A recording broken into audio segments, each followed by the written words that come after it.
Hey everybody, welcome back to the channel. My name is Steven and this is Northwest Small Batch Brewing. And today's video, I want to talk to you about the hop break. And yeah, well, I'll get into that in a second. Before I get started, hey, you know, this whole channel is about home brewing. I have videos on entire brew days as well as little individual pieces of the puzzle like today's video. And so if you like that sort of thing, it would help me out a lot if you would do that little YouTube-y thing and look down and hit the subscribe button while you're here. It really helps me out. You know, the whole point of putting out these videos is that somebody out there's watching them, and it helps keep me motivated. So thanks for doing that. I appreciate you.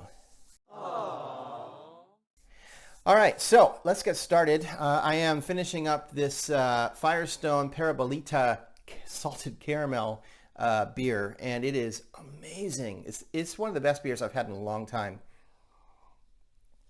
It's super high ABV, 9.2% ABV. It's really an imperial, but I'll be honest, I don't taste the ABV in it. It's very smooth and unbelievably like dark chocolatey. So good. Okay, so sorry, let's get started here. The hop break. So there is a YouTuber out there that I really like, so I'm not going to say who it is, and I'm not trying to, you know, rag on anybody, but this particular person likes to skim off the hop break off of his boil when he's boiling his wort. And I think that he admits that there's not really a good reason for it. It's just you know, he said it's gross, you know, and he doesn't want it in there. So here's the deal with the hop break. The hop break is basically the proteins that are from the grain that are in your wort. And as you're starting to bring it to a boil, it starts to kind of coagulate and collect on top like a foamy, scummy kind of mess. And it is, I guess, kind of gross when you think about it. But here's the deal. It's not the end of the world if you skim it, but it is also a little bit of a waste of time because either way, the proteins are going to end up at the bottom of your pot. So there really isn't a good reason to skim it, but there is a good reason to not skim it. And that is because it helps actually release DMS. I'm not making this up. I swear to God. It is out there. You can find this information. What happens is as you start to bring your wort to a boil and the DMS starts to come out of solution, it hits the hop break. It's kind of like a blanket right across the top of your pot, and it gets absorbed into your hop break. And then as the hop break starts to break apart in the boil, it releases significantly more DMS than if you just do a boil by itself. So for no other reason than that, it's actually better to leave the hop break and let the boil break it down than it is to skim it off. So I have another sort of piece of this that I want to suggest. A little tip, which is you're always going to have some amount of trub. I know some people call it trub. I've always called it trub. I've always heard it called trub. I'm always going to call it that. But that's basically all the proteins at the end. Once your wort starts to cool down, right? So you finish your boil, the wort starts to cool down, and it can kind of freak new brewers out because it starts to form these weird looking clouds in your wort that kind of looks like, I mean, if you've been to a Chinese restaurant and you have the egg drop soup, it's kind of like that. Like, it looks like something's wrong, like you've messed something up. But don't stress. It is supposed to do that, and it is supposed to look like that. That's the proteins. As it's cooling down, they're starting to coagulate and kind of come together. So there are people that will whirlpool. I'm not going to get into whirlpooling, just to say that basically what it does is it spins your wort so that as it's cooling, all that protein, the idea is that it's going to end up in the center of your pot, kind of like in a, I don't know, volcano shape. And that way it's away from the spigot where you're releasing the beer, and you can get it more wort out and leave behind the stuff you don't want.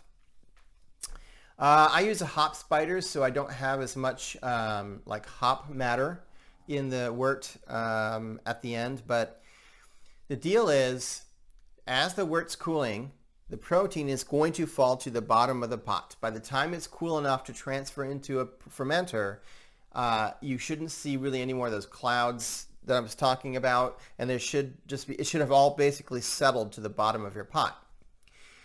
So the solution, and what I've been doing for years now, is that you plan for that.